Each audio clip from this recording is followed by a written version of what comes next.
Hi everyone, this is Maria and I'm back in the kitchen today. Today we're going to make pumpkin bread. I love this recipe. My sister gave me this recipe about 42 years ago. I know it's been more than 40 years. It's a family favorite. And so these are the ingredients that we're going to be using to make our pumpkin bread today. We're going to need white sugar, all-purpose flour, salt, baking powder, baking soda, cinnamon, cloves, and nutmeg spices. And we're going to be using some cooking oil, water. I'm just going to use the tap water. And it calls for 4 eggs and some pumpkin. I'm just going to use the canned pumpkin. It's by Libby's. It says 100% pure pumpkin. And so be sure not to use the one with the spices, although you can. I've done that before by accident and it will still come out, but the one I like to use is the one without the spices because I'm going to be adding spices. And then I'm going to be using raisins. Now the raisins are optional, so if you don't have raisins, don't worry about it. You're going to need a couple of bowls, some measuring spoons and measuring cups, and you're also going to need something to stir with to mix the batter. And then you're going to need some loaf pans. I have 2 right here.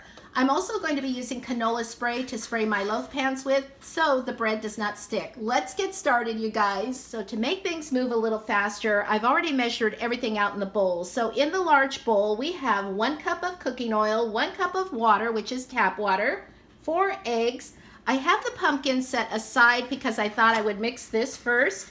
I also have a cup of raisins over here that I will leave till the very last. And again, the raisins are optional. So in the bowl back here, we have all of the dry ingredients, which include the 3½ cups of flour, 1½ teaspoon of salt, and that is optional, ½ teaspoon of baking powder, 2 teaspoons of baking soda, 1 teaspoon of cinnamon, 1 teaspoon of cloves, and 1 teaspoon of nutmeg. This goes really fast. And so we have our sugar in here. Let's get this going. Have the oil, the water, the eggs, and then I'm going to add the pumpkin in just a minute. I just want to get this going here. Also, I want to just remind everyone, and I know you guys already know this, that we should be washing our hands constantly while we're cooking, okay? I think I've already washed them at least 3 or 4 times, you guys. So I love pumpkin bread, especially during the holidays, but I thought it would be fun to make it now because I consider pumpkin bread like a comfort food.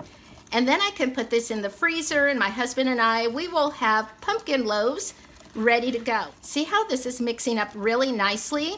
So I wanted to make this video a lot sooner, but I couldn't find the cinnamon in any of the stores where I shop at. And so I guess everyone is baking right now, you guys. And so I did find 1 bottle of cinnamon. I was so happy at the 99-cent store, and I was just really thrilled. And it smells really good, you guys. It smells heavenly. Okay, so let's go ahead. We got that mixed up. And so let's go ahead and add the pumpkin. So I'm adding the pumpkin, but I just wanted to show you the can again. This is Libby's 100% pure pumpkin. It's not the one with the spices, you guys. And so let's go ahead and finish adding this.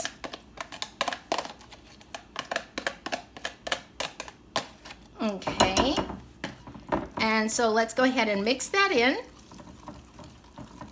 It smells so good already. And we haven't even added the spices. I have our oven heating at 350. I'm just using this little whisk here. You can use a spoon.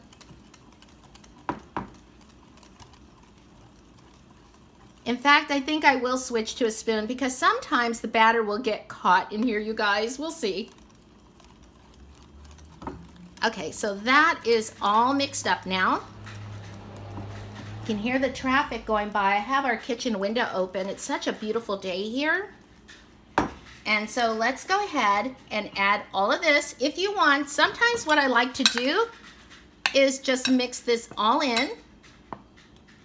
You don't have to do that, but I do like to do that. And there we go. And let's go ahead and mix this. You see how fast this is going? I mean, once you get your ingredients in the bowl and you're not making a video like I am today, it goes really fast. I think it takes longer for me to set everything up, you guys. Oh, good. It's not going between that little wired cage. Look how nice that is. Yeah, we've been having some really beautiful weather here in Southern California, and we're taking advantage of it. I've been sitting on the patio a lot, making videos out there. I still want to get out there and read, you guys. I've been reading the Nancy Drew mystery series, which I have been enjoying. Okay, it's getting a little thicker here. And just keep stirring, you guys. My arm already feels like it's about to fall off. Switched arms.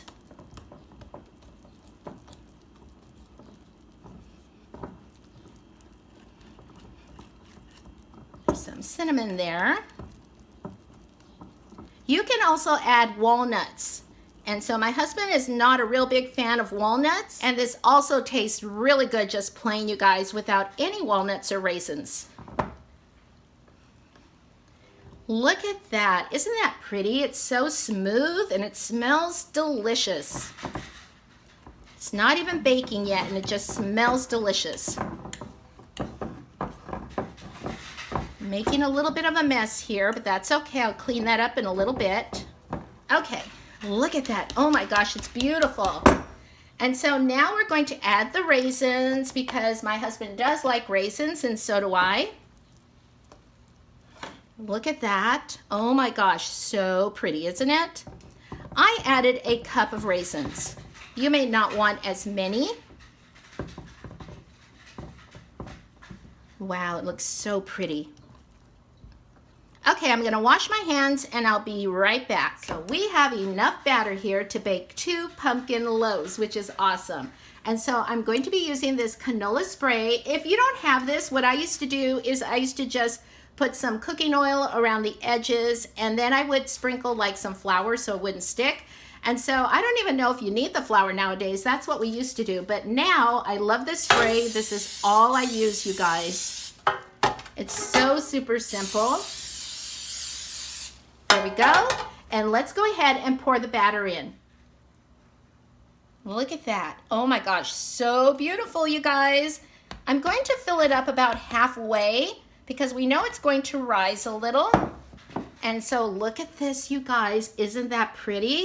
This is so easy and so fast to make. It's always good to have a can of pumpkin in your pantry.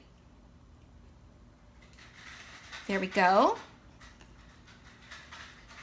Always, you guys, make sure you check that expiration date on the can too. Also, you could see some of the pumpkin batter splattered. Battered, splattered. Hey, we made a rhyme, you guys. And so if you would like, you don't have to do this, but this is just me for being a little picky. I just take a paper towel and just wipe that off. So now we're going to put these in our preheated oven at 350 degrees. So they're in the oven. We're going to let them bake for 1 hour. We're going to test to see if this bread is done. I don't think it is, but it looks beautiful, doesn't it? So I'm going to take this regular kitchen knife here. And yeah, it is not done, but it's a good thing. I want to show you this. Look at this.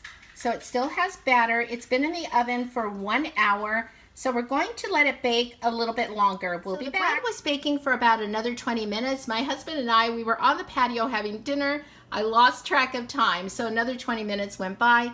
And so let's go ahead and check again. I have another clean knife. And so I'm just gonna go right down the center. And look at this, you guys. It comes back clean on both sides. And so let's go ahead and do this one, going right down the center and up, and look how clean the knife is. So these pumpkin breads are done, you guys. These are done. You can tell that the lighting is not the best right now, you guys, because the sun has set and it is evening. And so I have let these breads cool for about an hour. And so they are still slightly warm. So if you would like, you can let them cool all the way. And that's what I usually do because I usually bake them earlier in the day. And so this is what I do. And so I will shake these because prior to this, they didn't want to come loose, but that's what I will do. And then I will take my knife sometimes and just go around the edges just to help it a little bit. And then you can see it has loosened. And so both of them have loosened. So when you freeze your breads like this pumpkin bread, and that's what I'm going to do with this one, When you decide to take it out and thaw it, it will slice so nice and it will taste even more moist. It will taste so delicious. I mean, it's going to taste delicious anyways, but there's just something about doing that. Okay, so let me go ahead and slice up the other bread. So I have served up a nice thick slice of pumpkin bread. And so you can eat it plain just like this and it will taste so good. But if you have some whipped cream, it will even taste better. And I love whipped cream, you guys. And so I'm going to use some of this Cool Whip. And so let's go ahead and taste this. Oh my gosh, look at this, you guys. I'm going to taste it. Tastes really good, you guys. And so if you would like to make this pumpkin bread, be sure to check the description box below. I will be sure to put the recipe there for you. And so thanks for watching, everyone, and be safe and be well, and most of all, keep positive. And I'll talk to you soon. Thanks for watching. Bye.